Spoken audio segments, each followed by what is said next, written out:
The lock on the well was new. The bruise on Clara's wrist was older. She stood in the yard at 4 in the morning, 8 months pregnant, her daughter's small hand in hers, staring at the padlock Cole had bolted to the well cover the night before. He hadn't said a word about it, just came in from the barn, sat down to supper, and ate like a man who'd done nothing more significant than fix a fence post. "Mama?" Lily's voice was 5 years old and 40 years tired. "Are we walking again?" Clara picked up the buckets.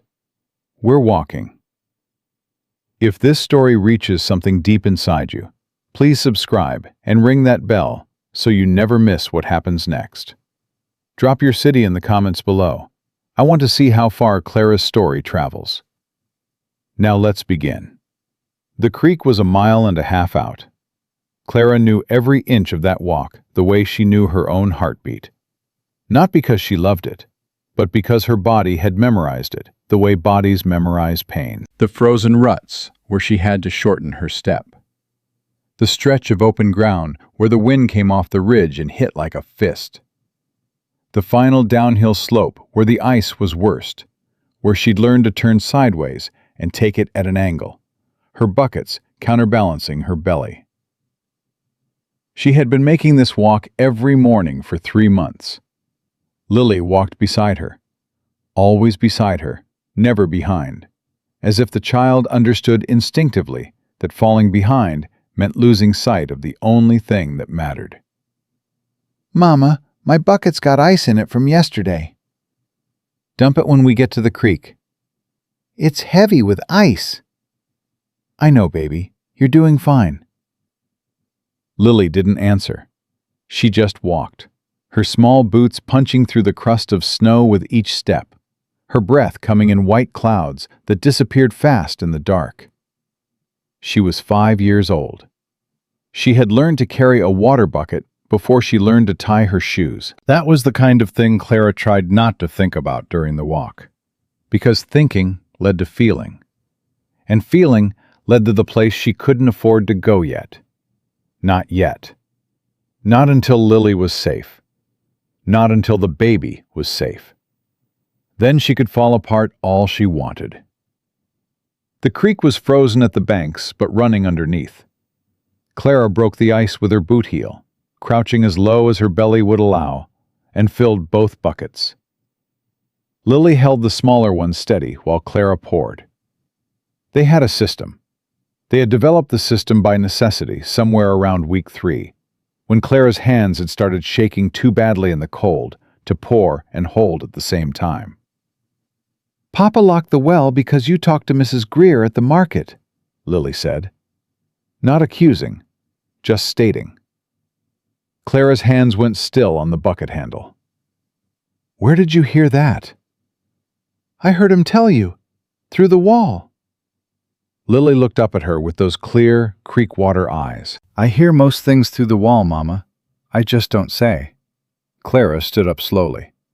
The buckets were heavy. They were always heavy.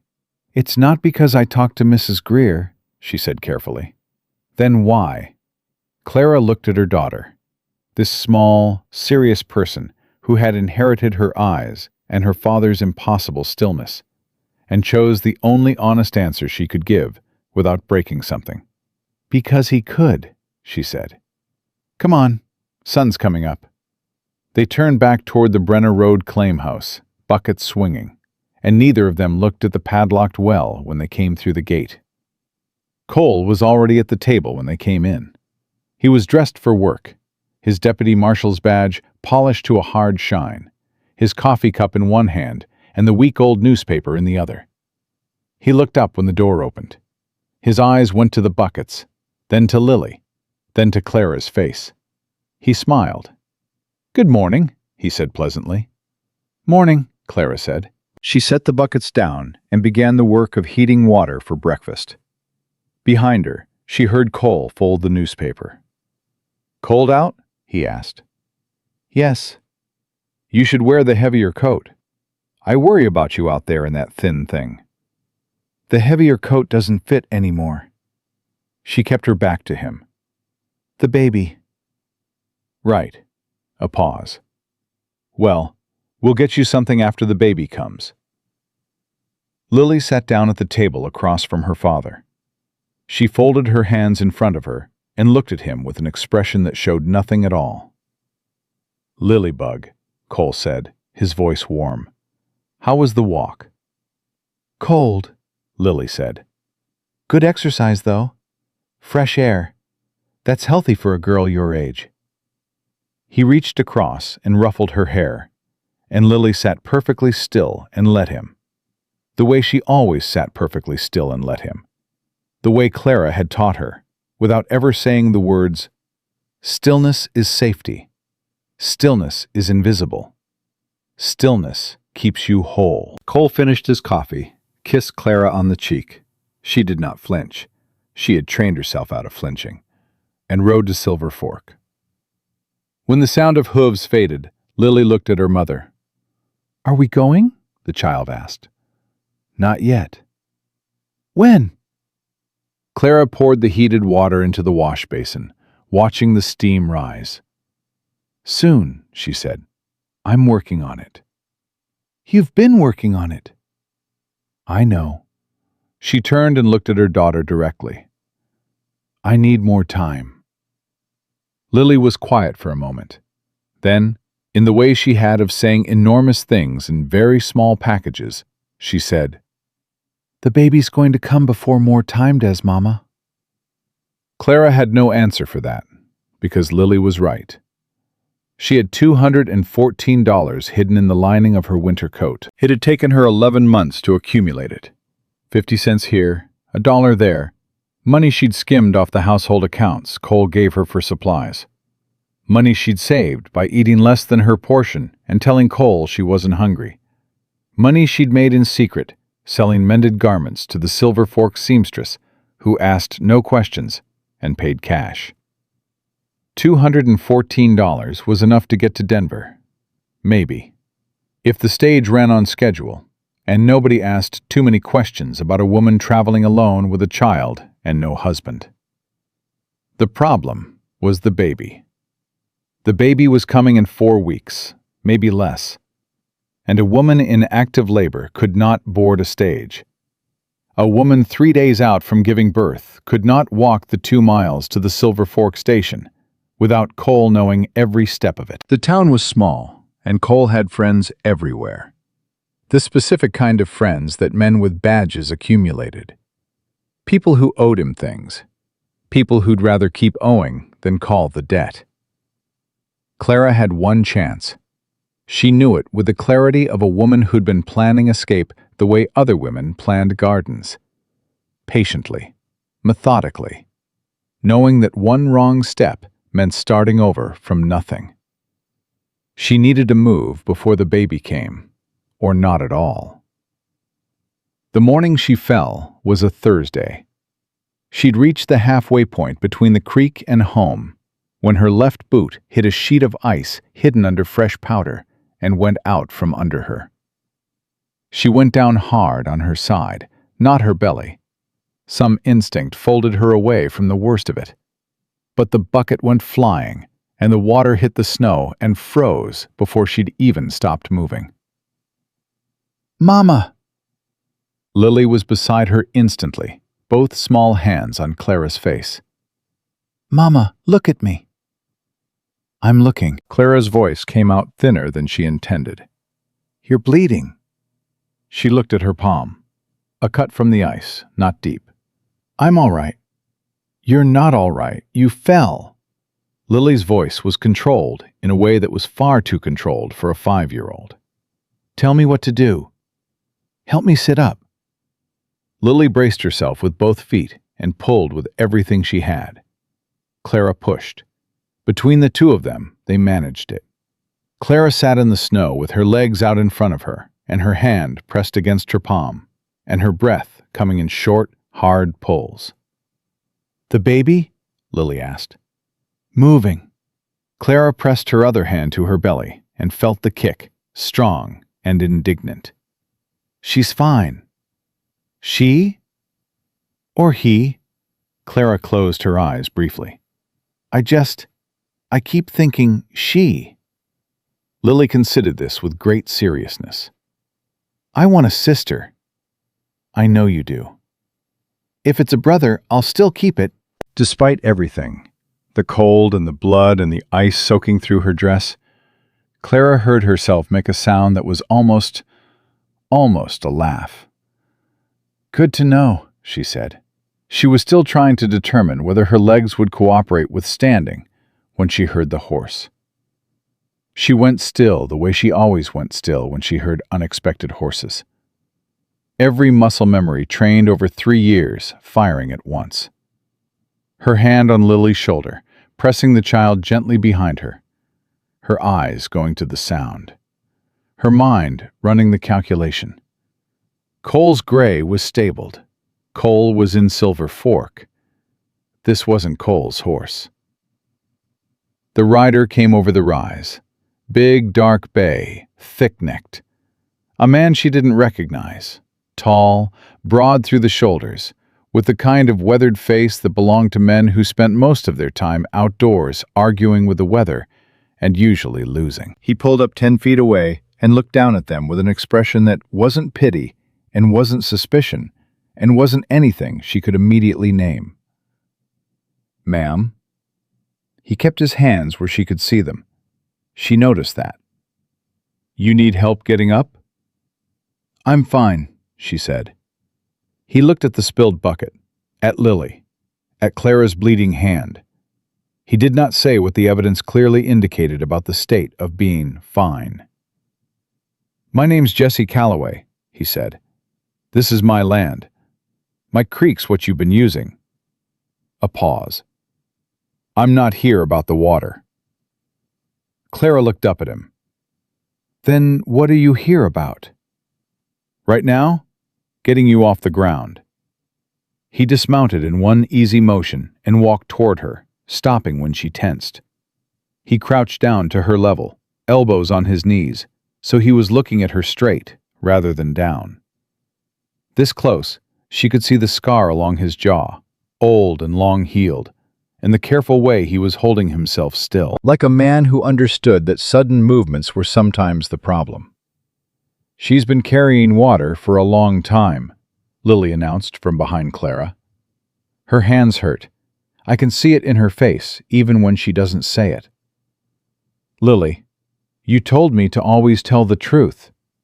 I did, Clara said. I did tell you that. Jesse looked at the child, then back at Clara. Something moved through his expression too fast to catch. My ranch is 10 minutes that way, he said quietly. My housekeeper will be offended at me for a week if I ride past a woman in the snow and don't offer shelter. She has opinions. I don't need Mrs. Whitfield. He said it without impatience, without force, just level. I can see you're the kind of woman who doesn't need anything from anybody. I respect that completely. But you've got a cut on your hand, a baby coming in about a month, and the little girl who's been watching you fall and trying to figure out how to help. He glanced at Lily. 10 minutes. Hot coffee. Then you walk wherever you want to walk. The wind came off the ridge and hit them both. Lily pressed closer against Clara's back. Clara looked at this stranger who hadn't looked away, who hadn't said anything about the padlocked well, or the missing husband, or the 2 water buckets that a pregnant woman had no business carrying alone. 1 hour, she said. 1 hour, he agreed. He helped her stand, one hand, steady, released the moment she had her footing, not held a second longer than needed. Then he lifted Lily onto the saddle, easy as lifting a feed sack, and the child sat up straight and looked out at the snow like a general surveying territory. Clara walked beside the horse. She kept her spine straight and her chin level, the same way she'd walked out of every room Cole had ever backed her into, because the walk was the only thing that was entirely hers. As they came through the gate of Calloway Creek Ranch, she let her eyes move over the property the way her father had taught her, not looking at the buildings, looking past them, at the ground, at the way the snow lay, At the particular place near the east bahn where the freeze came slower, where a strip of ground stayed softer longer than the land around it. She recognized that pattern. She'd seen it twice before, both times on her father's land in Kansas. Both times in the place where water ran close to the surface. She said nothing, but she looked, and she remembered, and she filed it away in the part of her mind that had been building an exit strategy for 11 months. The housekeeper was already on the porch when they came through the gate. A solid woman, gray-haired, with a face that had formed opinions about most things and saw no reason to keep them to herself. She looked at Clara the way experienced women look at other women, reading the whole story in the space of a second. The coat that didn't fit, the bleeding hand, the child sitting on a stranger's horse with the composure of someone who'd learned composure young. "Come in," the woman said. No preamble, no questions, just the door held open and the warmth spilling out. "There's coffee. There's bread. Your little girl looks like she could use both." Clara stopped at the bottom step. She looked at the open door, at the warmth, at this stranger who had opened it without asking what she'd done to deserve it. She had knocked on doors before. Twice she'd gone to women in silver fork she'd thought might help her. The first one had told her marriage was a covenant and suffering was holy. The second one had told her Cole was a good man and she must be misunderstanding. This woman was looking at her like a person. It was startling how much that still meant. "I'm Dorothy Reeves," the housekeeper said. "People call me Dot. You don't have to tell me anything. You just have to come inside before you freeze." Clara went up the steps. She went through the door. In the kitchen, Lily sat at the table with both hands wrapped around a cup of hot cider, her eyes moving over every corner of the room the way they always moved over unfamiliar spaces, cataloging exits, cataloging threats, filing away information the way children should never have to file away information. Then a man appeared in the interior doorway. Young, dark-haired, with a face that had known its own share of hard years. He stopped when he saw Lily, and Lily looked at him. "I'm Elias," he said. "I'm Lily." "You want to hear a story about a horse that outsmarted 3 cowboys and a sheriff?" Lily's eyes widened approximately 1 millimeter, which on her face was the equivalent of anyone else's jaw dropping to the floor.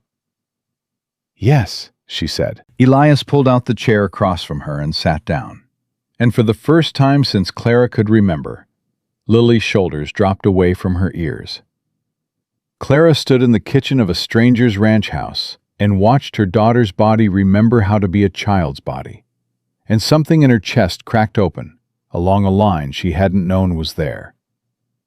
Dot set a cup of coffee on the table in front of her, sat down across from her, said nothing, just waited, with the patience of a woman who'd learned that some things couldn't be rushed, and some silences needed to be sat inside before any words made sense. Jesse came in from outside, hung his coat, and met Clara's eyes across the kitchen. She looked away first. Then she looked back. "The well on your property," she said quietly, so Lily wouldn't hear. "Has anyone ever been able to sink one? East side, past the barn?" Jesse went still. "Tried 4 times. Hit rock every time." "Did they try the strip near the barn, where the ground stays soft and freeze?" A pause. "No. My father was a water finder before he kept a store," Clara said. "That soft strip is a seep line. Follow it 20 feet northeast and the rock shelf drops. The water's there." She wrapped both hands around the cup Dot had given her. "You've got a water problem. I know how to solve it." The kitchen was quiet. Outside, the wind was rising, carrying the particular whine that meant the temperature was still dropping, that the afternoon would be worse than the morning, that the road between here and the Brenner Road claim house would be very bad by dark. Jesse looked at her for a long moment. "You're welcome to stay until the storm passes," he said. "I'll leave before dark." "Roads'll be bad by then." "I'll manage." Dot set a plate of bread on the table. "You'll eat first," she said, in a tone that indicated this was not a suggestion, but a natural law, like gravity. Clara opened her mouth. "Before you say you're not hungry," Dot continued pleasantly, "I'll point out that your daughter is watching you, and she eats exactly what you eat. So," she pushed the plate closer. Clara closed her mouth, picked up a piece of bread, ate. Across the table, Lily was leaning toward Elias, listening to the story with both hands flat on the table and her eyes wide. And for 3 minutes and 40 seconds, Clara counted, because she always counted, because counting was control. Her daughter looked exactly like a 5-year-old was supposed to look. Then the sound came from outside. Not wind, not the creak of the barn. The specific, rhythmic beat of a horse moving at purpose across frozen ground. Clara was on her feet before the sound fully registered. Her hand went to Lily's shoulder. Elias stopped mid-sentence. Jesse moved to the window. One rider, coming up the south approach at a pace that wasn't casual, moving like a man who knew where he was going and expected to find what he was looking for when he got there. Clara knew that pace. She had been living inside the consequences of that pace for 3 years. "Is there a back way out?" Her voice was level, completely level. She had practiced levelness until it lived in her bones. Jesse turned from the window. He looked at her face and understood, in the space of a single second, everything she hadn't yet told him. "Dot," he said. "Already moving," Dot said.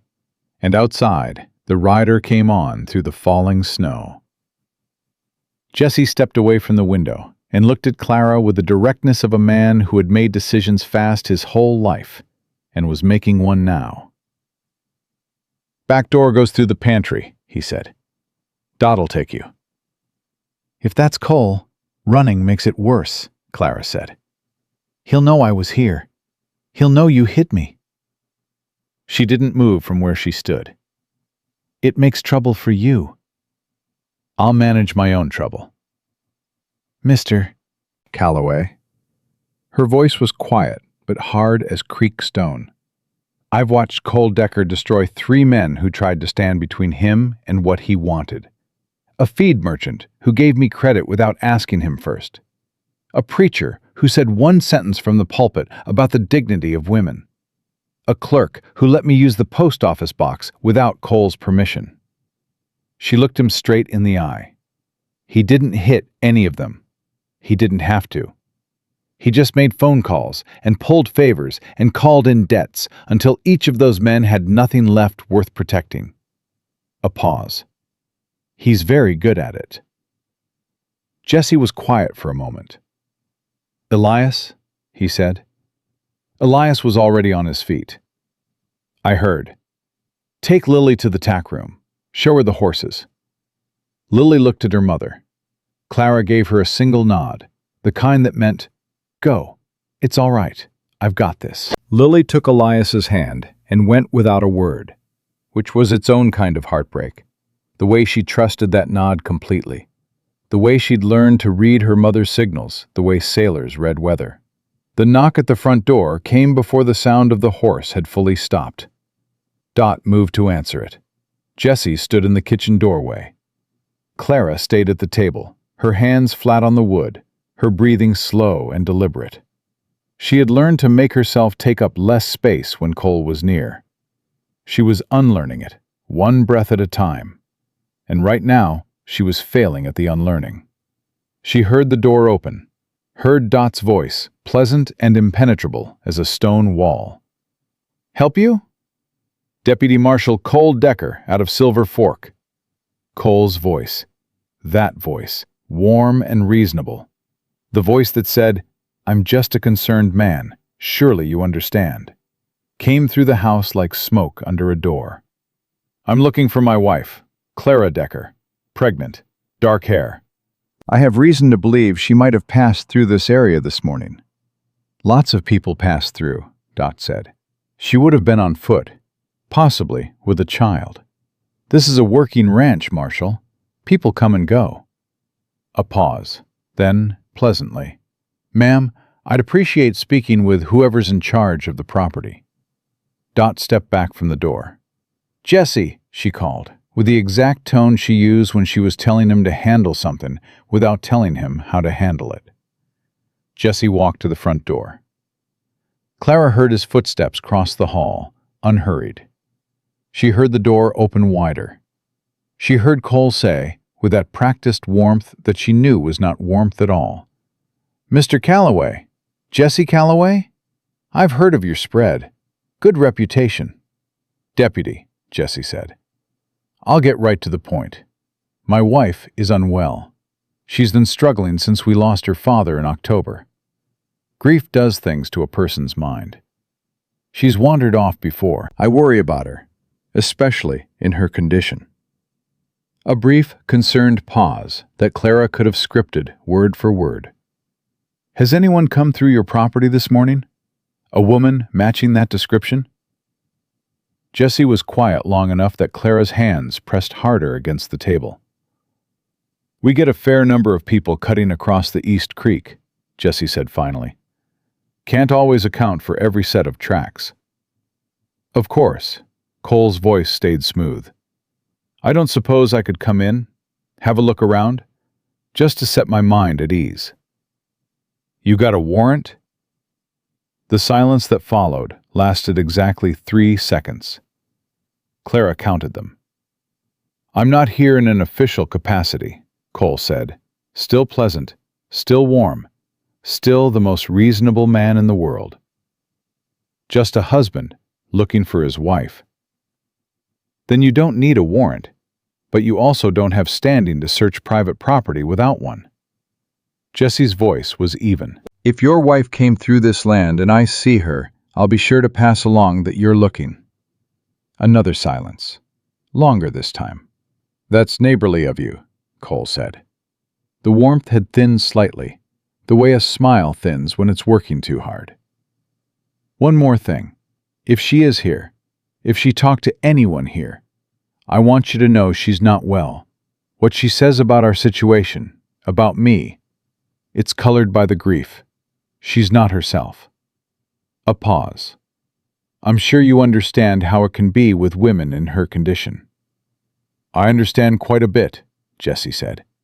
"Safe ride back to Silver Fork, Deputy." The door closed. Clara let out a breath she had been holding so long her ribs ached. She heard Jesse's footsteps come back down the hall. He appeared in the kitchen doorway and looked at her. She looked at him. Between them, something was being rearranged, some understanding being built from materials neither of them had named yet. "He'll ask in town," Clara said. "Someone will have seen me walking this direction this morning. He'll come back." "Probably." Jesse sat down across from her. He folded his hands on the table and looked at her directly in the way she was still not entirely used to. Not aggressive, not searching for weakness, just present. "Tell me what you need." The question landed strangely. 3 years of nobody asking that, and now a stranger was asking it like it was the most obvious question in the world. "I need to get to Denver," she said. "I have money, enough for stage fare and a room while I find work. There's a woman's shelter on Larimer Street. A woman in Silver Fork told me about it last year before Cole found out she'd talked to me and had her husband's freight contract pulled." She said it flatly, not for sympathy, just as information. "I need 4 more weeks. I need the baby to come. I need 2 weeks to recover enough to travel. And then I need a way to the Silver Fork stage station that Cole doesn't know about." Jesse nodded slowly. "And until then?" "Until then, I go home. I make the walk every morning. I keep the household accounts and make his meals. And I did not give him any reason to act before I'm ready to move." She looked at her hands on the table. The cut from the ice had stopped bleeding, but the skin around it was raw from cold. I have been doing this for 11 months. I can do it for 4 more weeks. You fell this morning. I slipped. It won't.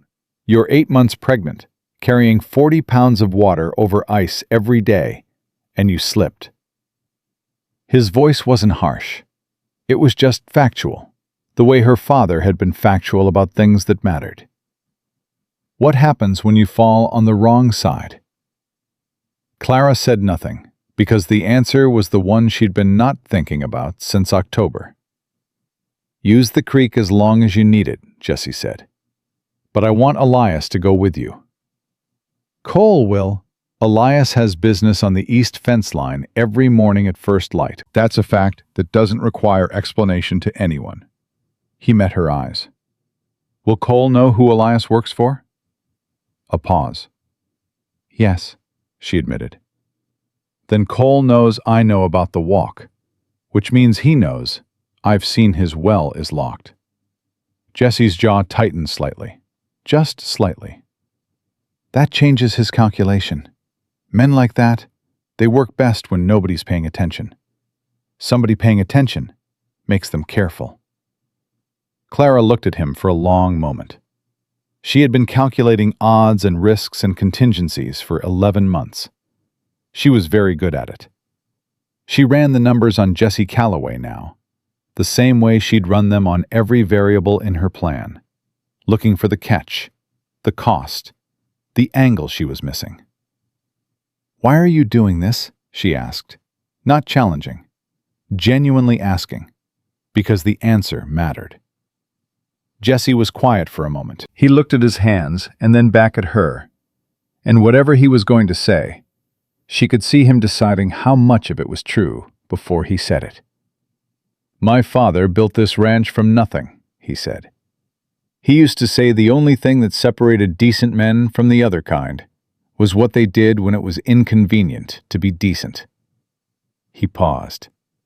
I've spent the last 3 years being very focused on my own problems. Turns out, that gets old. It wasn't the answer she'd expected. It wasn't a hero's speech, or a promise, or a declaration of anything. It was just a man being honest about his own limitations. And it was so different from every performance of decency she'd watched Cole put on for the past 3 years that it took her a moment to recognize it as the real thing. You have a water problem, she said. I have a significant water problem. The seep line near your east barn. 20 feet northeast, the rock shelf drops. I can show Elias where to dig. She kept her voice practical. Business. Not charity going both directions. Just 2 people with things the other one needed. My father taught me to read groundwater when I was 9 years old. I've been right every time I've used it. Jesse looked at her with an expression that was impossible to fully read, but contained, somewhere in it, something that might have been the specific kind of surprise that comes from being underestimated for so long that encountering competence feels like a small miracle. All right, he said. Dot set more bread on the table. Neither of them acknowledged it, but both of them ate. From somewhere deeper in the ranch, the tack room where Elias had taken Lily, came the sound of a child's laughter. Short, surprised, genuine.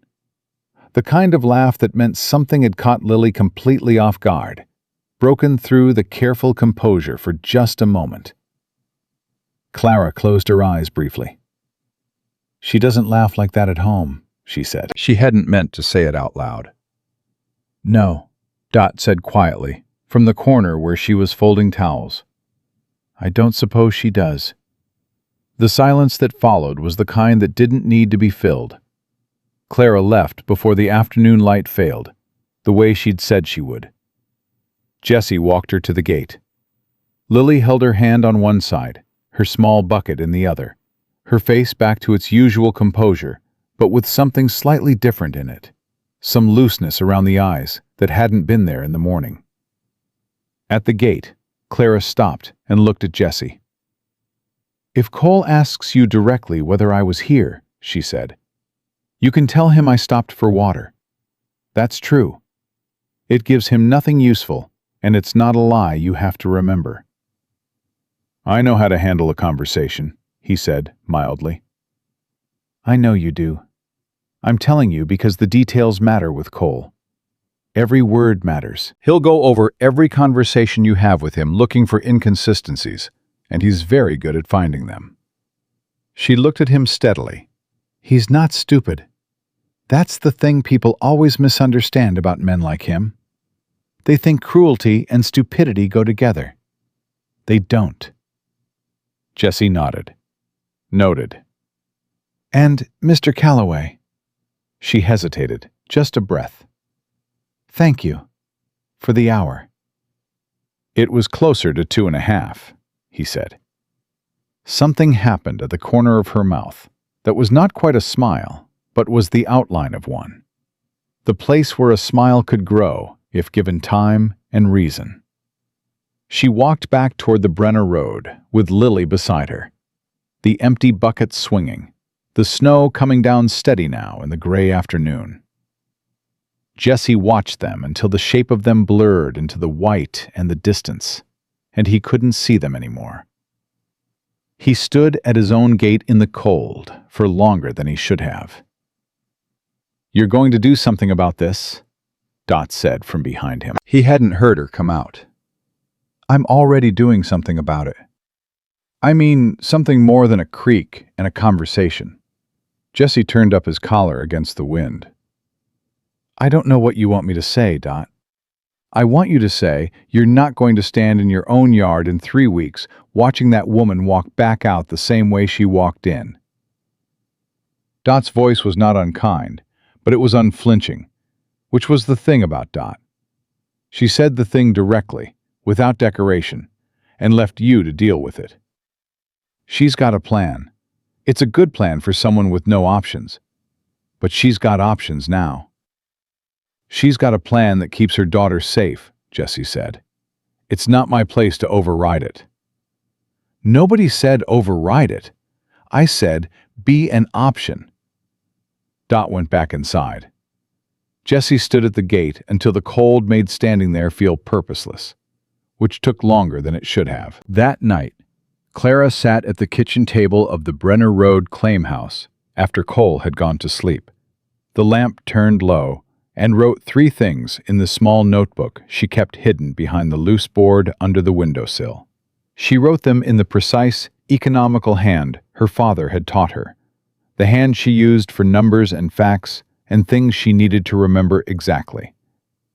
Jesse Calloway, Calloway Creek Ranch, East Boundary, 1 mile.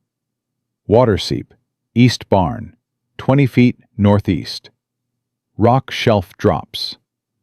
He doesn't know yet. Lily laughed today. She looked at the last line for a moment. Then she closed the notebook and put it back behind the board and sat in the dark kitchen for a while, listening to the wind work itself against the house, listening to the sound of her daughter breathing in the next room, listening to the slow, insistent push of the baby against her ribs. 4 weeks. Maybe less. She pressed her hand against her side and felt the kickback, strong and stubborn, and thought, you and me both.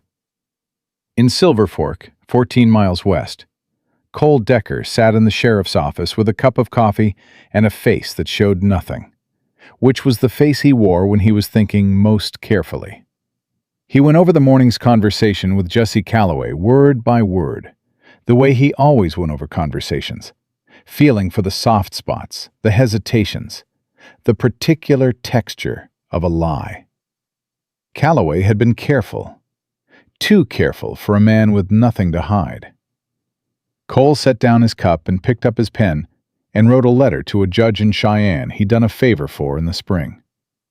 He wrote another to a land assessor in Laramie, who owed him something more significant than a favor. He wrote a third to a man in Denver who dealt in a specific kind of information about a specific kind of women's shelter on Larimer Street. He sealed all 3 envelopes with the thoroughness of a man who had always found that patience, properly applied, accomplished what force could not. Then he went home and slept soundly, because Cole Decker had always slept well, and this was perhaps the most frightening thing about him. The well came in on a Tuesday. Elias had been digging for 3 days, which was 3 days longer than any of the 4 previous attempts, and he'd said nothing about it except to show up each morning with a shovel and go back to the spot Clara had marked with a stick pushed into the frozen ground.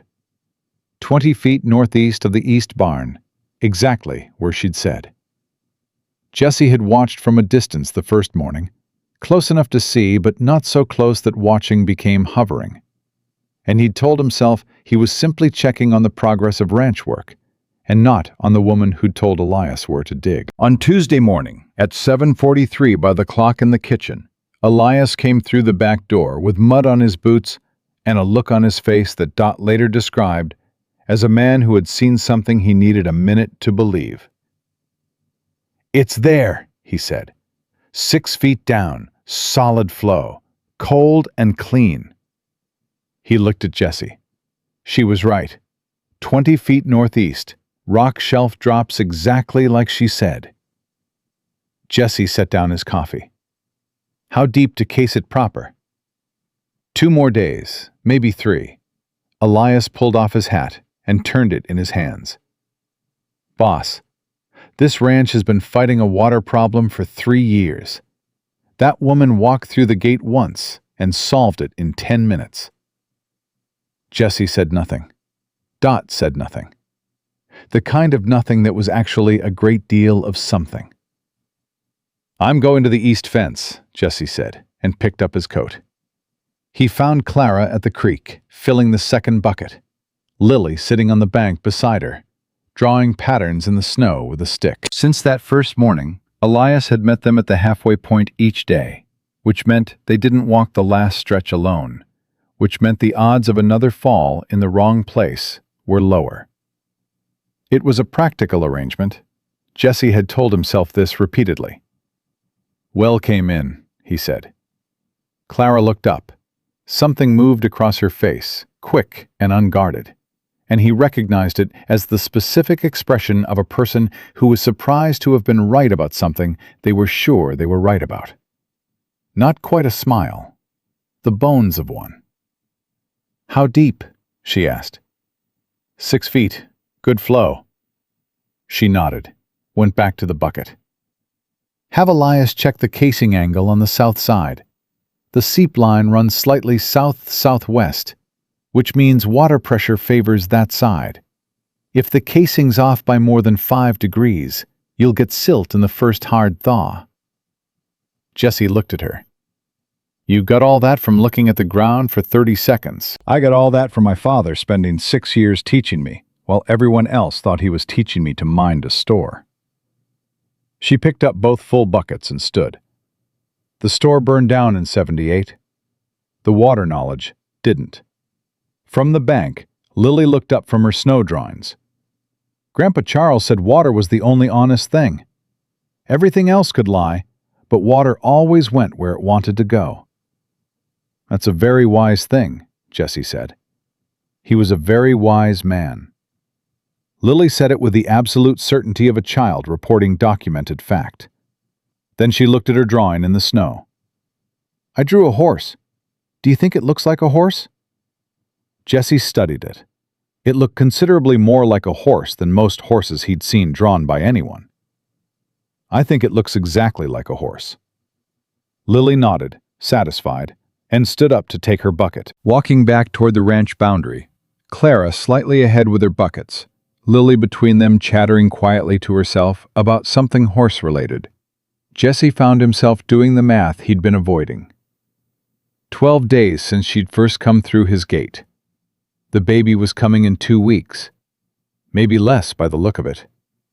And every morning Cole Decker rode to Silver Fork, did his work, came home, sat at supper, and gave Clara nothing to report except the ongoing, suffocating normalcy of a man who had decided to wait.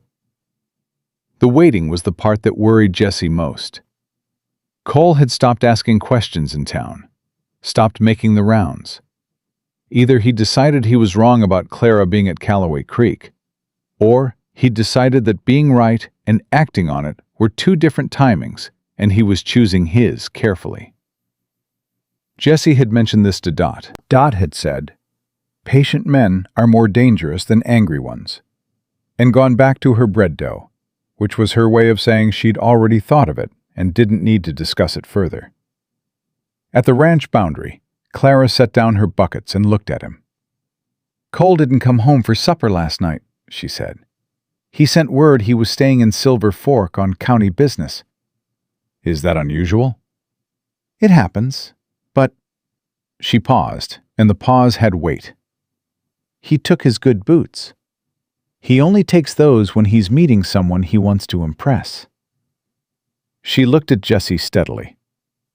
"He's building something. I don't know what yet, but he's building." "You said he wrote letters the first night." 3 of them. I couldn't see the addresses. I know his handwriting when he's writing to a judge, though. It goes very small, very precise, like he's being careful." She picked up her buckets again. "Jesse, if he comes at you through legal channels, through property claims or some licensing complaint against the ranch, you need to be ready for it. I've got a clean deed and a clean record. Cole doesn't need your record to be dirty. He just needs to make it expensive enough to defend that you decide I'm not worth the cost." She said it without bitterness, just as fact. Most people make that calculation eventually. I don't blame them for it. Jesse looked at her. "I'm not most people. You might be. You don't know yet. Neither do I." She met his eyes, and there was something honest in that. The acknowledgement that trust was not a thing declared, but a thing demonstrated, repeatedly, under pressure. And she had been given very little reason to believe in its existence. I'm not saying that to be cruel. I'm saying it because if something comes at you through him and you need to step back, I'd rather know it now than in the middle. "Clara," he said her name and stopped, because he wasn't sure what he'd meant to follow it with. Only that the name itself felt like something that needed to be said out loud, in the air between them, for reasons he was not going to examine too closely right now. "I'm not stepping back." She looked at him for a moment longer. Then she picked up her buckets and went home. That afternoon, Dot found Jesse at the new well, watching Elias work on the casing. She stood beside him with her arms crossed and said nothing for a while, which, with Dot, meant she was composing something. "She offered you the water knowledge like payment," Dot said finally. "Yes. Because she won't take something for nothing, even help.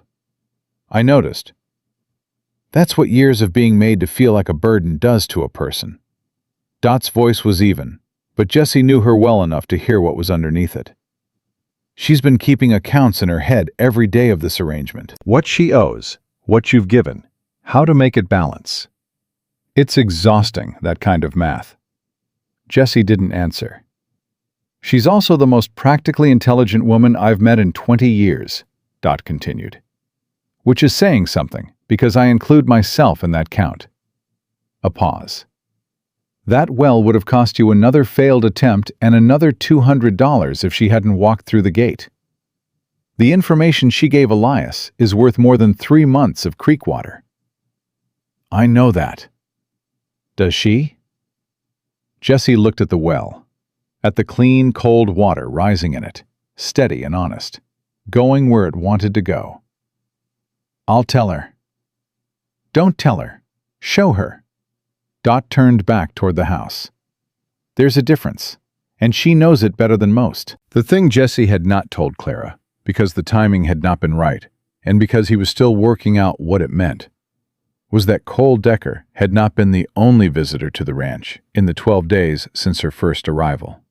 On the 3rd day, a land assessor from the county office in Laramie had ridden out to inquire about the eastern boundary markers, claiming there'd been a filing discrepancy. Jesse had his deed and his survey records, and the discrepancy turned out to be a clerical error on the county's end, resolved in 20 minutes. But the assessor had asked, with careful casualness, whether Jesse had any workers living on the property who weren't formally registered with the county labor office. A new regulation, the man had said. Very recent. Jesse had said no. Everyone on his property was either family or formally contracted. And the man had ridden away with nothing. On the 8th day, a man from the Silver Fork Bank had come to discuss the terms of Jesse's operational loan, which had been running without issue for 4 years. There were new requirements, the man had explained. More documentation. A review of cash flow. It would take several weeks. Until then, the credit line would be paused.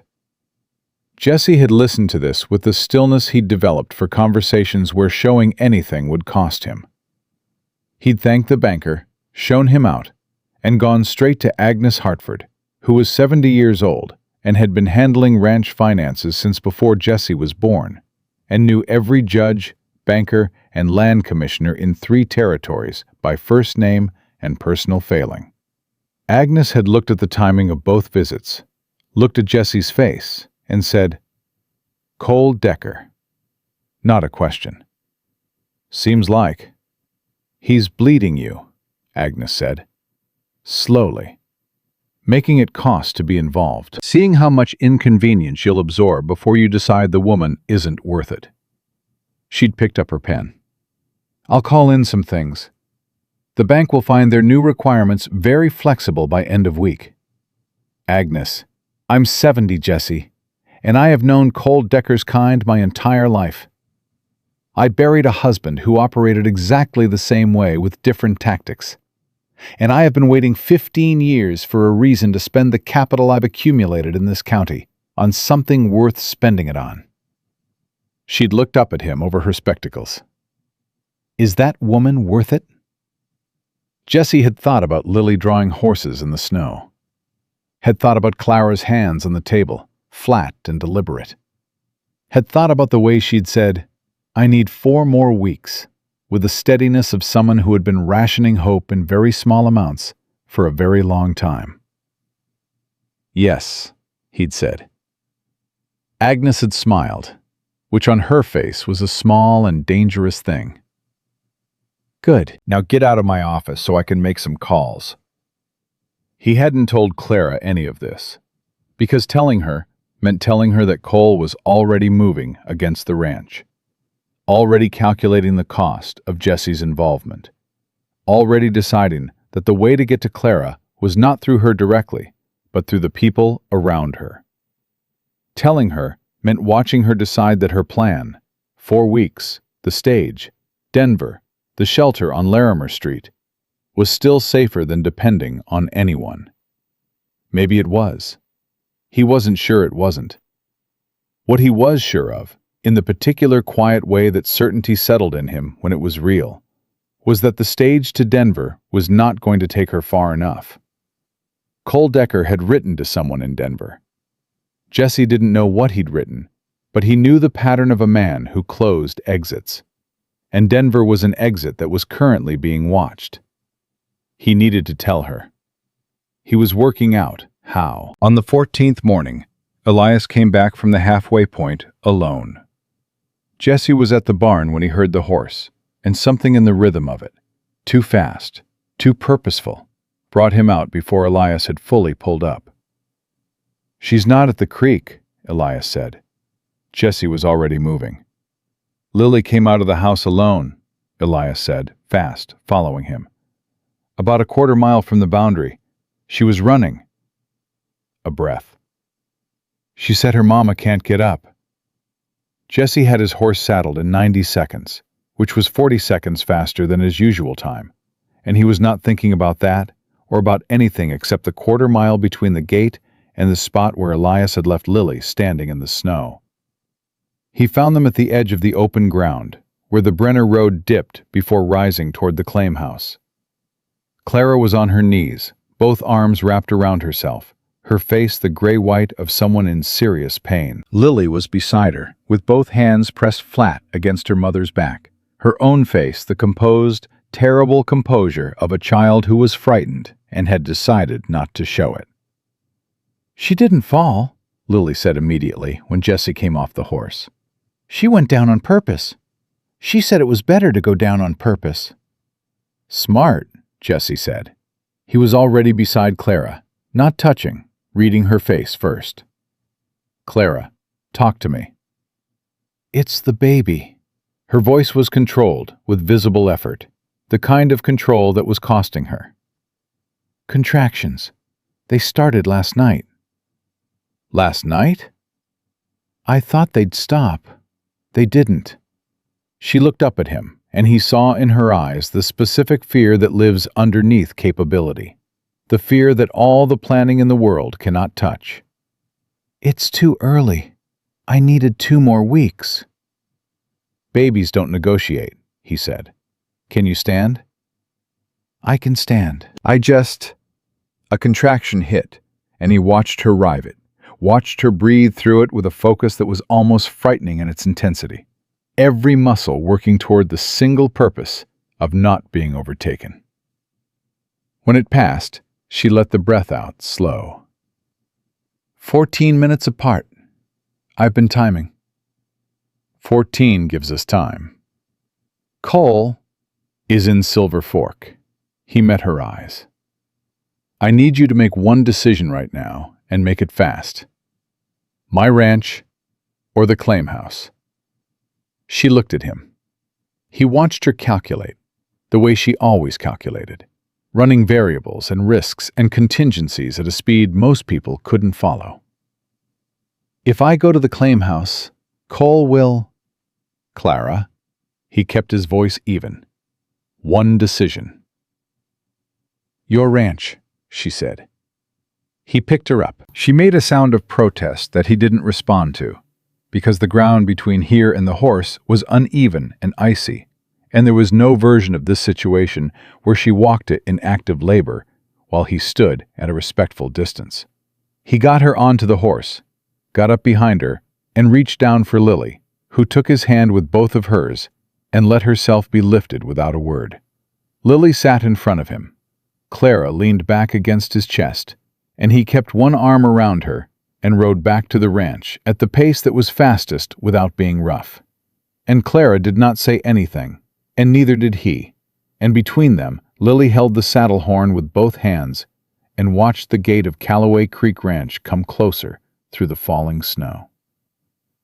Dot had the front door open before they reached the porch. She took one look, said, "Bedroom, end of the hall," and was already moving. Jesse got Clara up the stairs and to the room that had been his parents' room before they'd passed, and had been the best room in the house ever since. He got her to the bed and stepped back, because Dot was there, with the specific authority of a woman who had seen children born and knew what needed doing. "Out," Dot said to him. "I'll stay," Clara said. "You will. He won't." Dot looked at Jesse.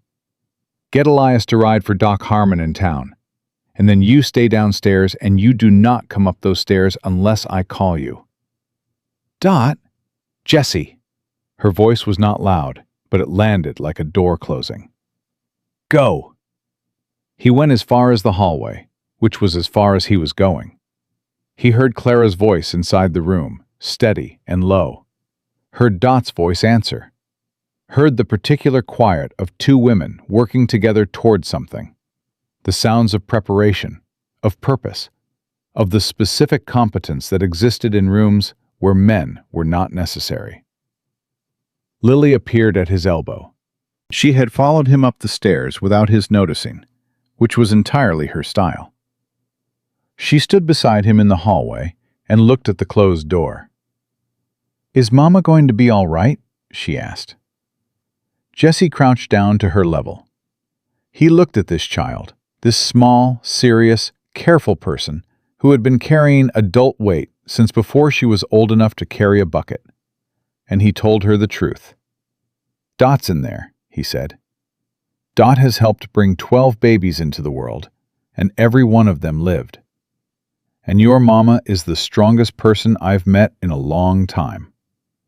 He held her gaze. "I think she's going to be all right, but I'm going to stay right here until we know for sure." Lily considered this with her characteristic thoroughness. Then she sat down on the floor beside the door, cross-legged, her hands in her lap. "Then I'm staying here too," she said.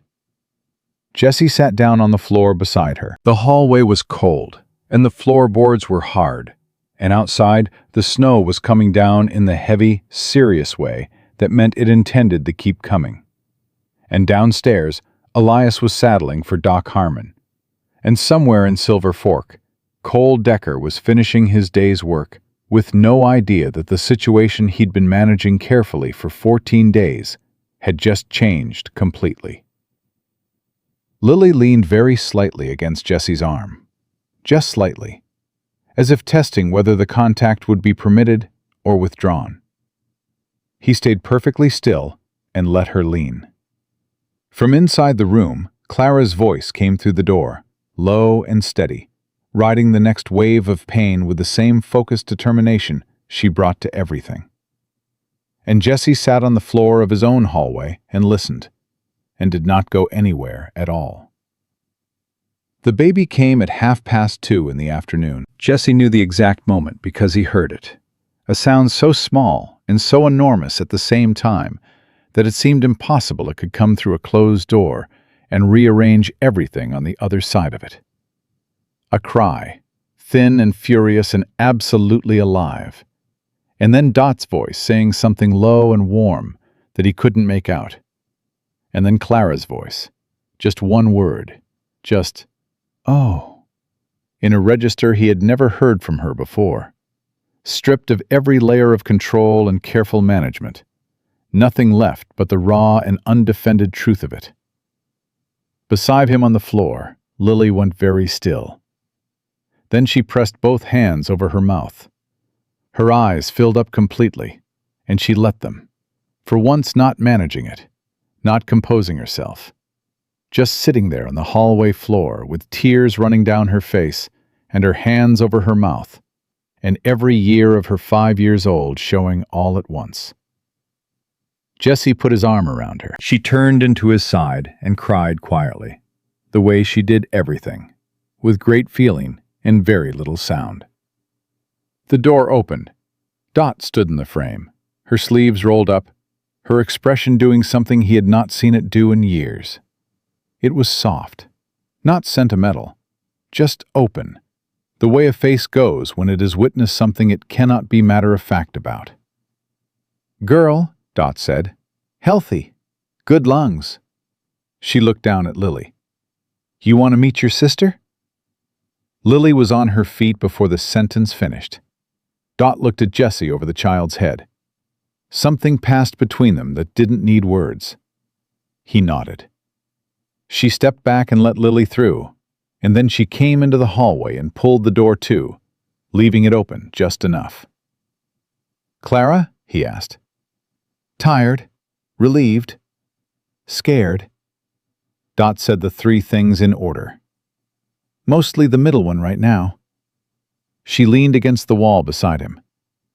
She did well. She didn't make a sound until the very end, and even then, it wasn't much. A pause. "That's not strength, Jesse. That's someone who learned a long time ago that sounds bring consequences." He stood with that for a moment. "Doc Harmon," he said, "will get here when he gets here. Both of them are fine. He'll confirm what I already know." Dot crossed her arms. "Cole doesn't know yet." "No." "He'll find out." "Yes." "How long do you think we have before someone in town connects Elias riding for the doctor to something happening at this ranch?" Jesse thought about the particular velocity of information in small communities, the way a single piece of news moved through Silver Fork, carried by the feed merchant and the post office, and the women at the dry goods store who noticed everything and said so freely. "End of the day," he said. "Maybe sooner." Dot nodded. "Then you need to think about what you're going to do when he comes, because he will come. And he will come with the law behind him if he can arrange it that fast." She looked at him. "A man has legal claim to his wife and his child in this territory. That is the current fact of the law, regardless of what he's done or what we know about it." "I know the law." "Then you know what he can do with it." Jesse had known this moment was coming. had been building toward it in his mind for 2 weeks, running the same contingencies Clara ran, seeing the same walls she saw. A man could not simply decide that another man's wife was not that man's wife. A man could not look at a woman carrying bruises under her coat and legally declare her free on the basis of what he could see. The law in Wyoming Territory in 1882 was not a thing built for Clara's protection.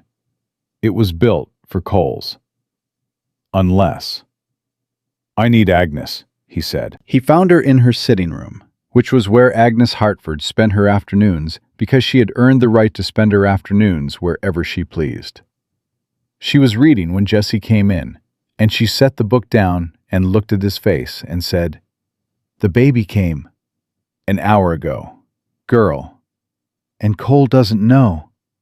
"Not yet." Agnes folded her hands in her lap, which was her way of preparing to think. "What do you need from me?" "Everything you have on Cole Decker." He sat down across from her. "Not rumors, documents, anything you can put in front of a judge." "I have 3 signed affidavits from women in Silver Fork who witnessed him lock the well in September.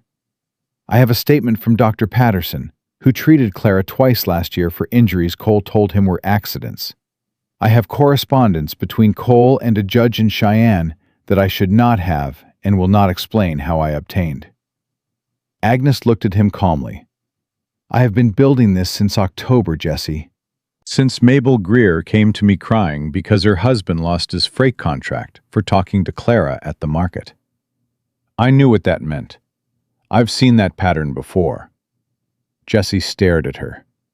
"Agnes, I'm 70 years old, and I have been watching men like Cole Decker operate in this county for 40 of those years." Her voice was level, but underneath it was something old and precise and entirely without mercy. "I have buried friends who didn't get out.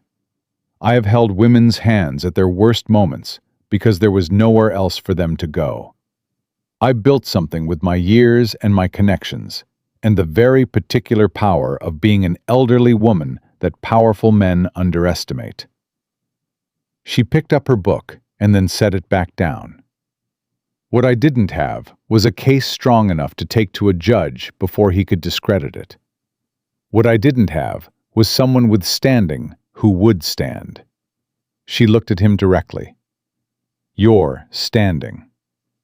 Tell me what we need." "We need her testimony. We need her to say it in front of a judge. Everything. The well, the injuries, the pattern of control. Women's testimony alone won't be enough. The law isn't there yet.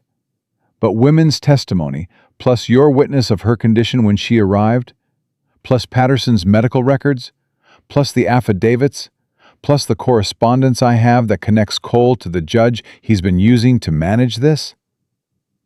Agnes paused. "And we need to file before Cole gets to Cheyenne. Once he has that judge in his pocket issuing orders, we lose the timing." "How fast can you get Judge Whitmore to hear this?" "Whitmore owes me a significant favor from the business with his son 2 years ago, which he knows I know, which means I can get him to Silver Fork within 48 hours if I write the letter tonight." Agnes stood, and when Agnes Hartford stood with purpose, she was not a small woman in any sense that mattered. "Go back to your ranch. Keep Cole off that property until tomorrow morning. I will do the rest." Jesse was back at the ranch by 4 o'clock. He told Dot what Agnes had said, and Dot listened and nodded and said, "I'll get Clara ready to hear it," which was her way of saying she would prepare the ground before he asked Clara to walk on it.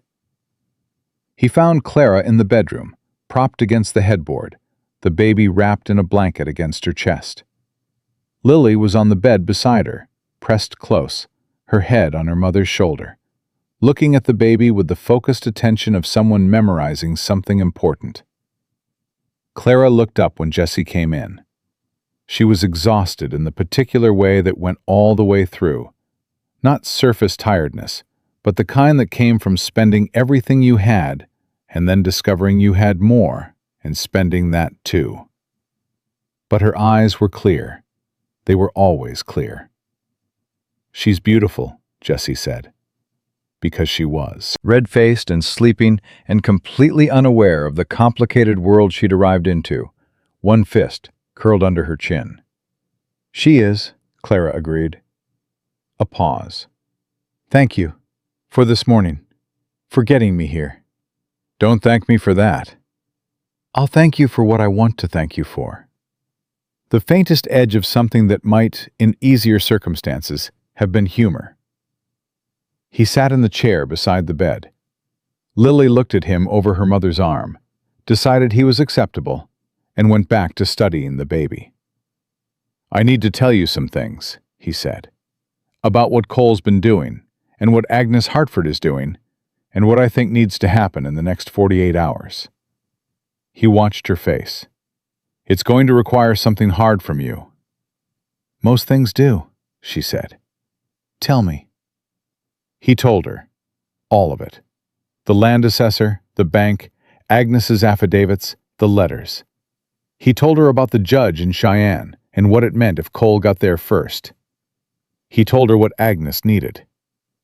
He didn't soften any of it because Clara Whitfield had been making clear-eyed decisions in the dark for 11 months, and she deserved the same quality of information she'd been working without. She listened without interrupting, which was her way. When he finished, the room was quiet except for the baby's small sounds and the wind outside. "If I testify," she said, "he'll come at you harder. The ranch, the credit line, whatever else he can reach." "I know." "Agnes's affidavits, Patterson's records. If Cole challenges them, if his judge in Cheyenne issues a counter order, it could take months to resolve. Months of legal cost." She looked at him steadily. "I have $214. I want to give it to you, for whatever this costs." "No." "Jesse." "No," he said at once, quietly, and held her gaze until she heard the thing underneath it, which was not charity, but something else, something neither of them had named out loud, yet though it had been living in the space between them for 2 weeks. "Keep your money. Keep it for your daughter, and for the baby, and for whatever you need it for. This isn't a transaction." Clara looked at him for a long moment.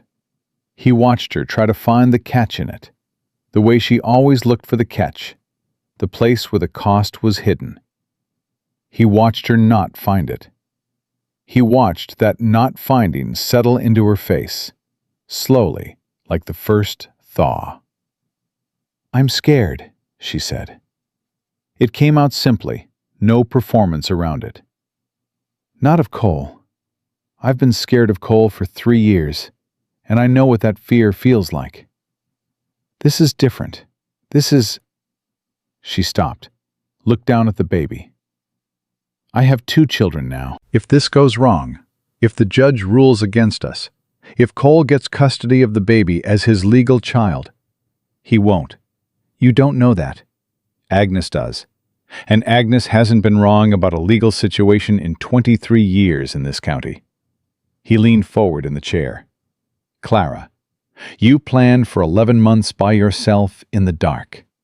You planned for Denver, for the stage, for a shelter that Cole already knows about because he wrote to someone there." He watched her eyes. "That plan was built for the best option you had then. This is a better option, but it only works if you trust it." She was quiet for a long time. Lily had fallen asleep against her shoulder, and Clara's hand moved slowly over her daughter's hair, without her seeming to notice she was doing it. The automatic tenderness of a mother who had been tending this child through everything. "What do I have to do?" she asked. "Tomorrow morning, before Cole finds out the baby came, Agnes will bring a sworn recorder to this ranch. You tell him everything. Exactly what you told me in the kitchen 2 weeks ago. The well, the walks, the injuries, the pattern, all of it." He paused. "It will be the hardest thing, saying it to a stranger who writes it down." "No, it won't," she said quietly. The hardest thing was the first morning I picked up those buckets and told myself it was fine. She looked at the baby. This is just saying the truth out loud. I've been waiting to do that for 3 years. Cole came at 7 in the evening. Jesse was expecting him, which was why he was at the gate when the horse came up the south approach. Not inside, not behind a door. Standing at the gate in the cold with his arms at his sides, which was the specific posture of a man who was not hiding and was not afraid, and intended both of those things to be clearly understood. Cole pulled up 10 feet away. He looked at Jesse, then at the ranch house, the windows lit warm against the dark. Then back at Jesse. My wife is here, Cole said, not a question. Mrs. Whitfield is here, Jesse said. She went into labor this morning on my property. She's been using my creek these past weeks, as you know. She needed medical assistance. I provided it. She's my wife. That child is mine. Cole's voice was still controlled, but the warmth was entirely gone, and what was under it had none of the pleasantness of his usual performance. This was the voice Clara had described, the one after the doors were closed. I'll be taking them home tonight. She's not fit to travel. Doctor's orders. I didn't ask about the doctor. I know you didn't. Jesse held his ground. Deputy Decker, Clara and her children are guests on this property, and they are under my protection. If you want to discuss the legal standing of that situation, I'd suggest you speak with Agnes Hartford, who is currently in contact with Judge Whitmore's office regarding several matters related to your conduct. He paused. Tonight is not the night for this. Cole's horse shifted under him. Cole didn't shift. He sat very still, the way he always went still when he was deciding things. And Jesse stood at the gate and did not move. Agnes Hartford, Cole said very quietly, is an old woman with old grievances.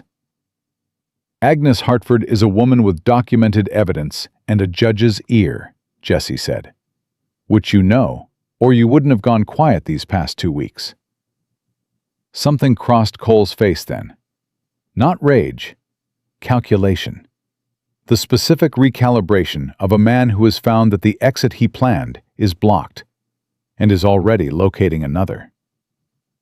You've made a mistake, Cole said, still quiet, still controlled.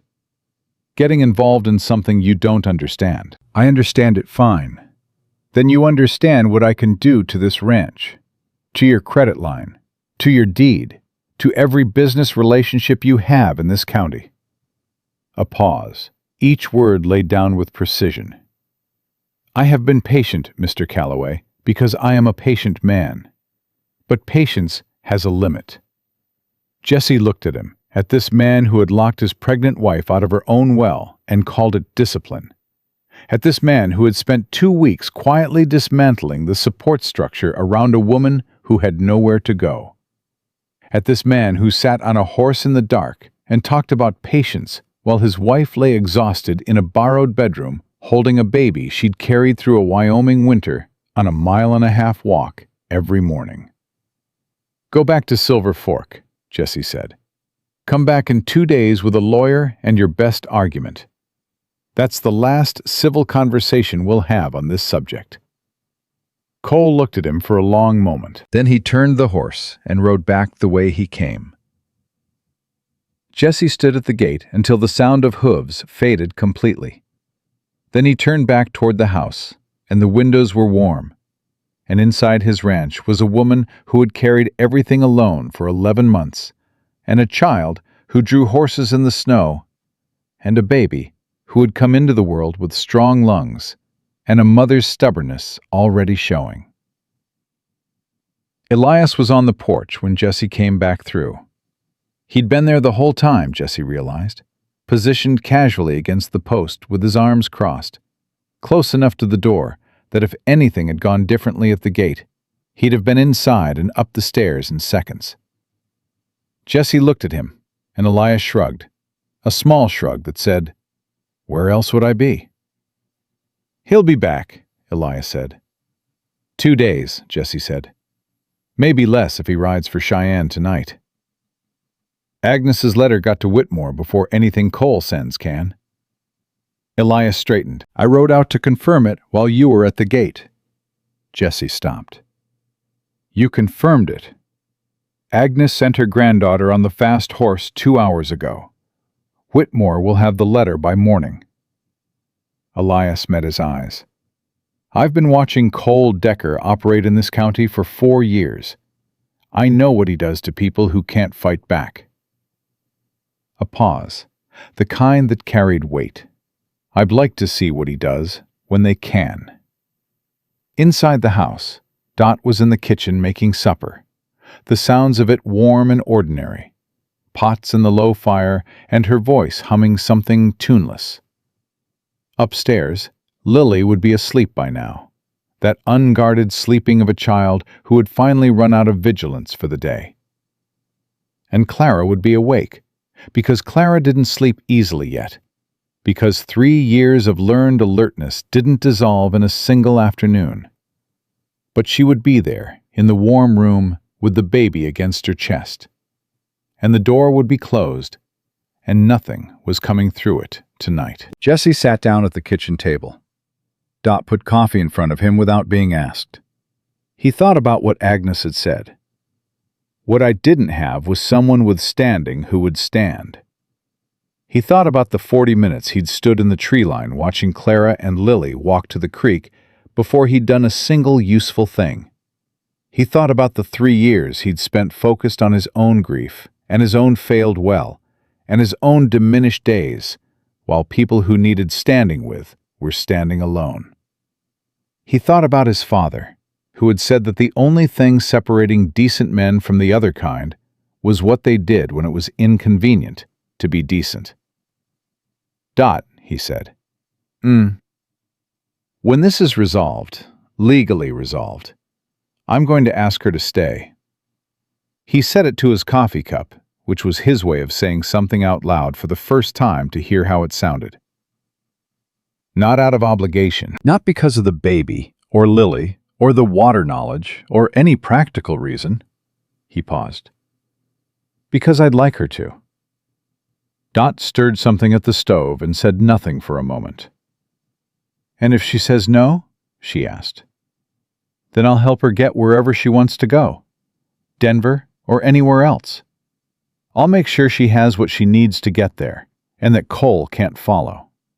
He looked up. But I'm going to ask. Dot turned around. She looked at him with an expression that was not quite a smile, but was the structure that a smile could be built on. That, she said, is the first sensible thing you've said in 3 years. She turned back to the stove. Now drink your coffee. Tomorrow's going to require everyone at their best. Jesse drank his coffee. Outside the snow had stopped, and the night had gone clear and cold and very still. The kind of still that came after a storm had said everything it needed to say. Upstairs, through the ceiling, he couldn't hear anything. But he knew the room was there, and the woman in it, and the small new life that had arrived into the middle of everything and changed the weight of it all. He stayed at the table until the fire burned low. He was not ready to sleep. He was not sure he would sleep at all. But he stayed, and the house was warm around him, and for the first time in 3 years, it felt like something other than his alone. Judge Whitmore arrived on a Thursday morning, 2 days after Cole had stood at the gate and delivered his quiet ultimatum, which was 48 hours faster than Cole had calculated, and approximately 48 hours too late for everything he'd set in motion. Agnes had arranged it with the efficiency of a woman who had been arranging things in this county for 4 decades and knew exactly which doors opened for which keys. Whitmore was not a soft man, but he was an honest one, which in 1882 Wyoming territory was not something to take for granted in a judge. And Agnes had cultivated his honesty carefully over 20 years, the way a good rancher cultivates good land, patiently, with attention, knowing the investment would matter when it mattered. He came into Jesse's front room, set his case on the table, and looked at the assembled faces without expression.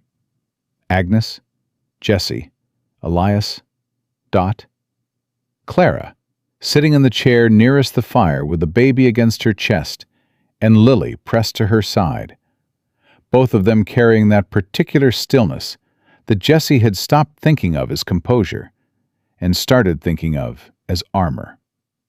Cole was there too, which had been Agnes's specific requirement. If he was not present, she'd told Jesse, he would claim the proceeding was fraudulent, conducted without proper notice. She had sent word to Silver Fork herself, through channels Cole could not intercept, at 6 that morning. He had arrived 20 minutes ago with a lawyer from Laramie, a careful, expensive-looking man named Forsyth, who had read the room in approximately 4 seconds and had been slightly less comfortable ever since. "I'll conduct this as a preliminary hearing," Whitmore said, "not a trial.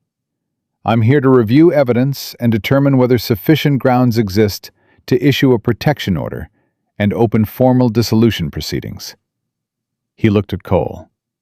"Deputy Decker, you are here as the responding party. You'll have opportunity to speak. You'll wait until that opportunity is given." Cole nodded. His face was what it always was in public. Reasonable, measured, the concerned husband attending a legal formality with appropriate dignity. Jesse watched him and thought about what Clara had said. He's not stupid. That's the thing people always misunderstand about men like him. "Mrs. Whitfield," Whitmore looked at Clara. "Are you well enough to give testimony?" "Yes," Clara said, simply and without hesitation, the way she'd said everything since the morning after the baby came, when she'd woken up and looked at Jesse over Lily's sleeping head and said quietly, "I'm ready." And he had understood she meant something larger than the hearing. "Then we'll begin." She told it straight. No performance, no tears, no appeal to sympathy. Just the facts in the order they happened. The same way she told Jesse in the kitchen 2 weeks ago. The same precise and economical voice she used for numbers and things that needed to be remembered exactly. The well locked in September. The walk every morning, 1.5 miles each way, in snow and ice, 8 months pregnant, with Lily beside her. The injuries that Dr. Patterson had documented. She named them specifically, dates included, because she had kept dates, had written them in the notebook behind the loose board, had known even then that documentation was the only language the law understood. The freight merchant whose contract was pulled. The preacher who lost his church's lease. The clerk at the post office. She did not look at Cole while she spoke. She looked at Whitmore. This was, Jesse understood, a choice, not an inability. She was directing the truth to the person it needed to reach, not wasting it on a man who already knew every word of it. When she finished, the room was quiet for a moment. Forsyth leaned toward Cole and said something low.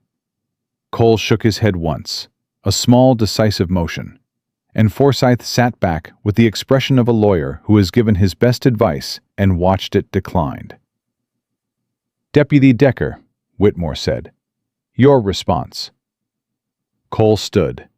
He was, Jesse had to acknowledge, extraordinary at this. The voice, the posture, the careful modulation of a man who understood that credibility was a performance and had been performing it his entire adult life. "Judge Whitmore, my wife has been under significant emotional strain since her father's death in October. Grief affects the mind in ways that can distort memory and perception. The incidents she describes are real experiences seen through that distorted lens. The well was locked temporarily because the mechanism was failing, and I was concerned about safety. My wife, in her condition, could not have repaired it herself, and I had arranged for the repair to be completed the following week. The walk to the creek was her own choice. I offered alternatives. She declined them." He paused. "As for the other incidents she mentions, the merchant, the preacher, I had legitimate business reasons for each of those decisions that have nothing to do with my wife. He was good.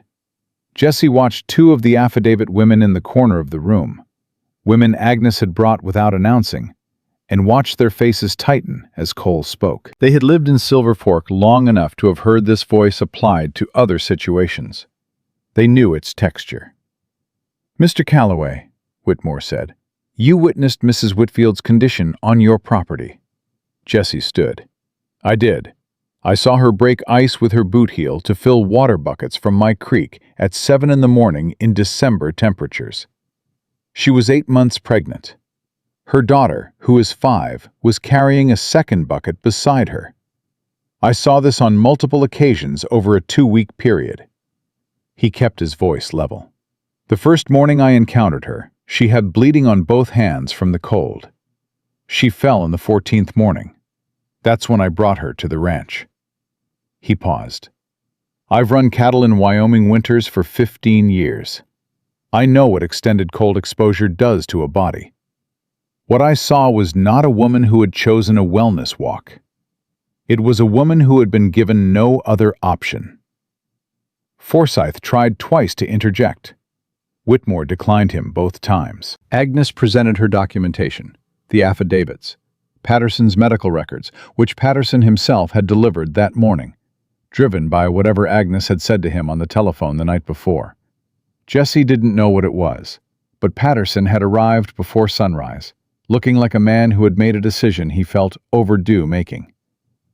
The correspondence between Cole and the judge in Cheyenne, which Agnes presented without explaining its provenance, and which Whitmore received without asking, because Whitmore had his own history with that judge, and his expression when he read the letters said everything about what that history contained.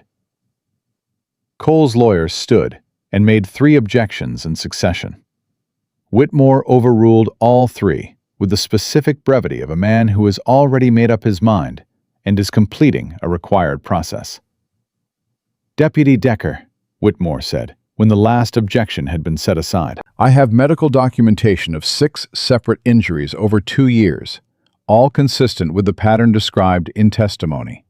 I have sworn statements from 3 witnesses.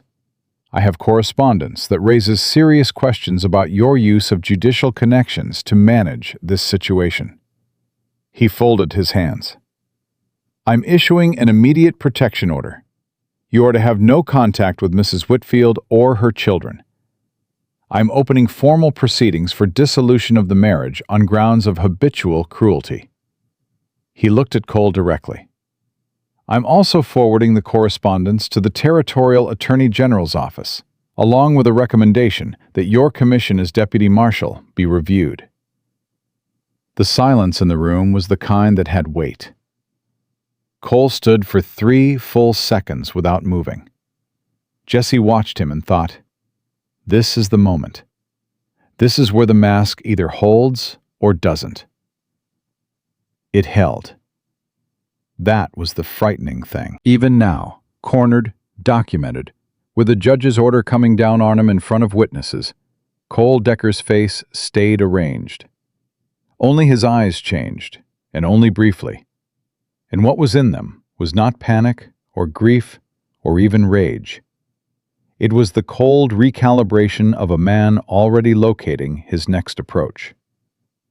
"I'll be appealing this," he said to Whitmore, pleasantly, calmly. "I have every confidence the full process will vindicate me." "You're welcome to pursue every legal avenue available to you," Whitmore said. "That is your right. But the protection order is effective immediately, and I'd strongly suggest you exercise those rights from a significant distance from this property." Cole picked up his hat. He looked across the room at Clara. She met his eyes. She didn't flinch.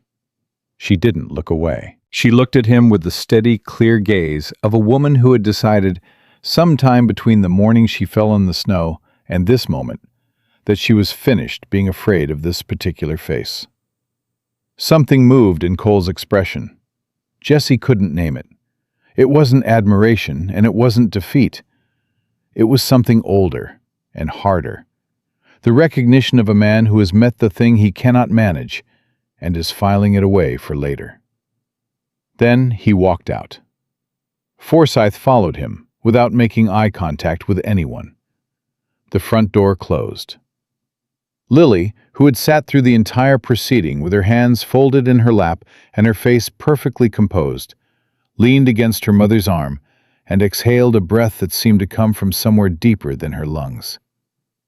Clara's hand came up and covered her daughter's and stayed there. Agnes said to Whitmore, very quietly, "Thank you, Arthur."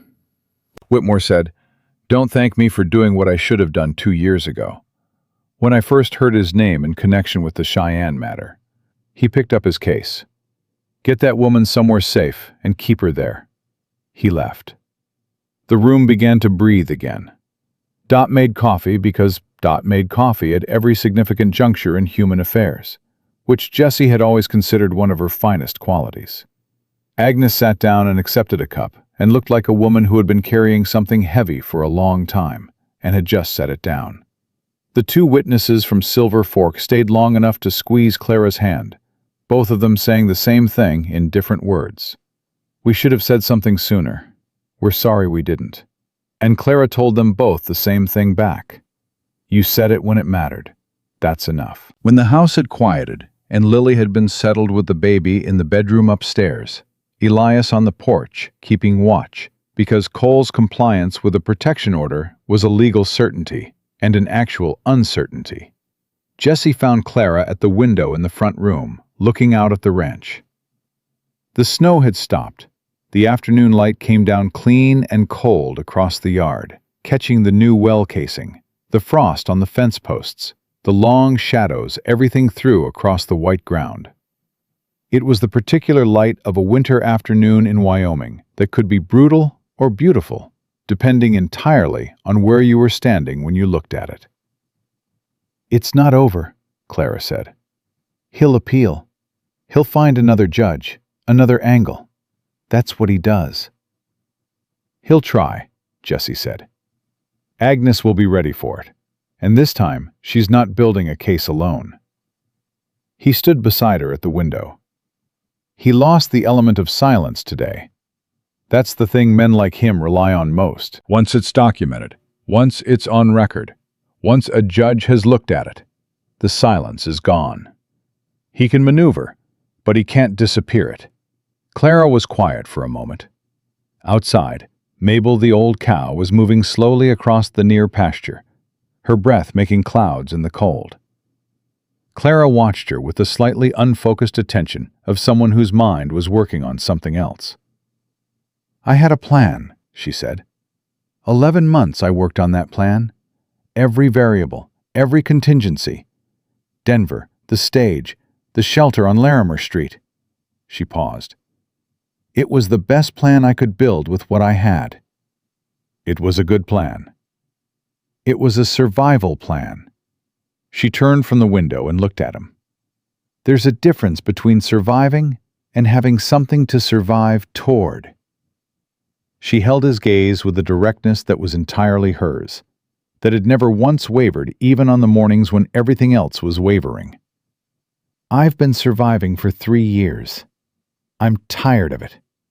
Jesse looked at her, this woman who had carried water through Wyoming winter and kept her daughter fed, and her own counsel, and her $214 hidden in a coat lining, and her father's knowledge of water alive in her hands, and her back straight every single morning, regardless of what the morning was. Who had walked into his kitchen and in 10 minutes identified a water problem that had defeated him for 3 years. Who had sat in front of a judge and told the truth without ornamentation and without flinching. "Stay," he said. It came out the same way his simplest true things always came out. Not decorated, not built up to, just placed in the air between them and left to be what it was. Clara looked at him for a moment. "Jesse," not because of the baby, not because of Lily, or the water knowledge, or because you need protection. He kept his voice level. "Because I've spent 3 years in this house going through the motions of a life and I didn't know what was missing until you walked through the gate that first morning and started looking at my ground like it had something to say." He paused.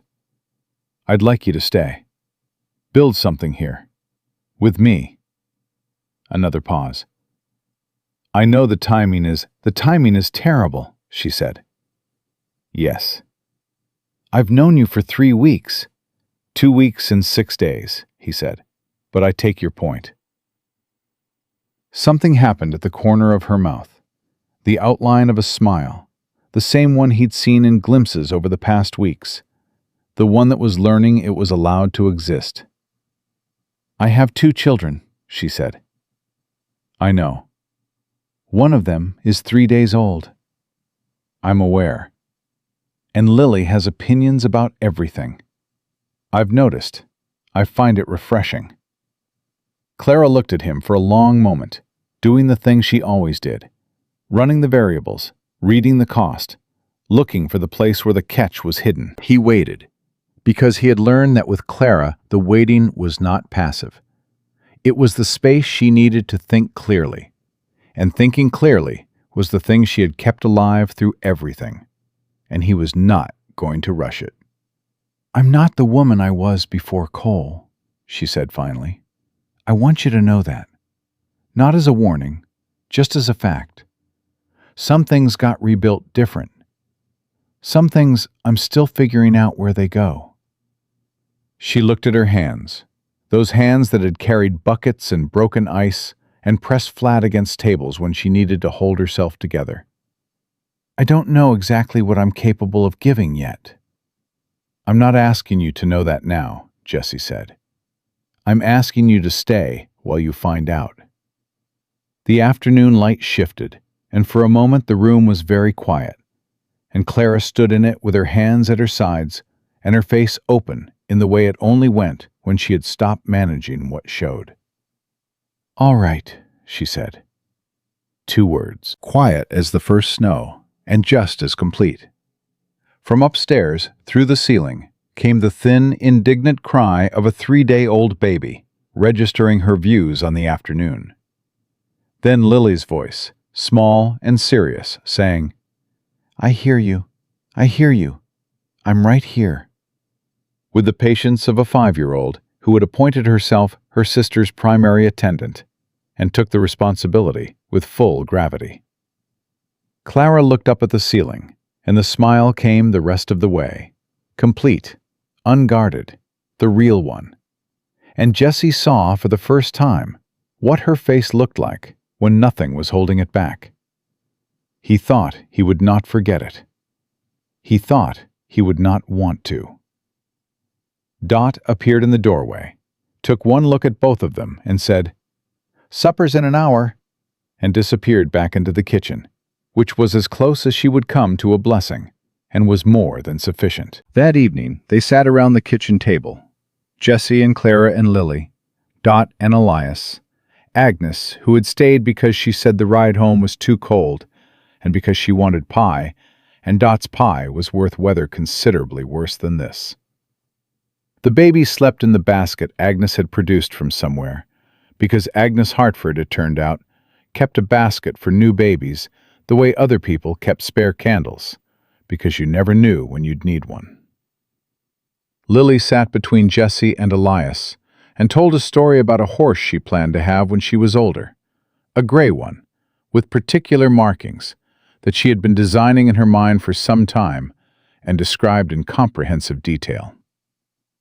Elias contributed suggestions about the horse's name. Jesse contributed structural information about what such a horse would require in terms of feed and pasture. Clara listened to her daughter talk about a horse she didn't have yet, with the full technical support of 2 grown men. And her hand lay on the table close enough to Jesse's that their fingers were almost touching. Agnes watched all of this over her coffee cup, with the expression of a woman checking something off a very long list. After supper, after Agnes had been helped to the guest room, and Elias had gone to the bunkhouse, and Lily had been settled with her sister in the warm upstairs room, Clara stood at the kitchen door for a moment before going up.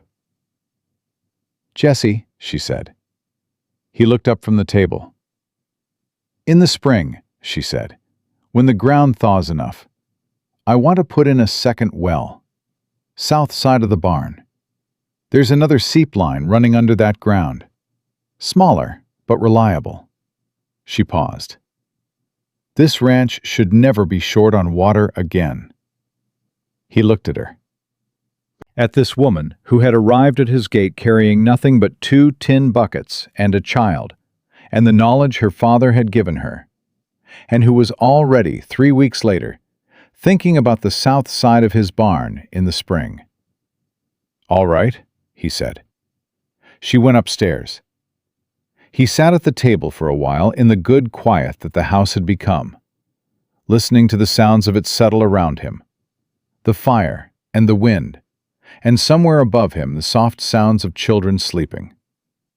Outside, the Wyoming night was clear and brutal and indifferent, the stars hard and bright over the frozen pasture, the new well catching moonlight near the east barn. 30 miles west, Clara Decker was in a Silver Fork hotel room, either writing letters or staring at the ceiling. And whatever he was building next would come in its own time, and Agnes would be ready for it, and Jesse would be ready, and Clara, most of all, would be ready. Because Clara had been ready for 3 years, had been preparing for the moment she could fight back. And now she had ground under her feet, and someone standing beside her, and the law, imperfect, slow, inadequate, but real, moving in her direction. It was not a perfect safety.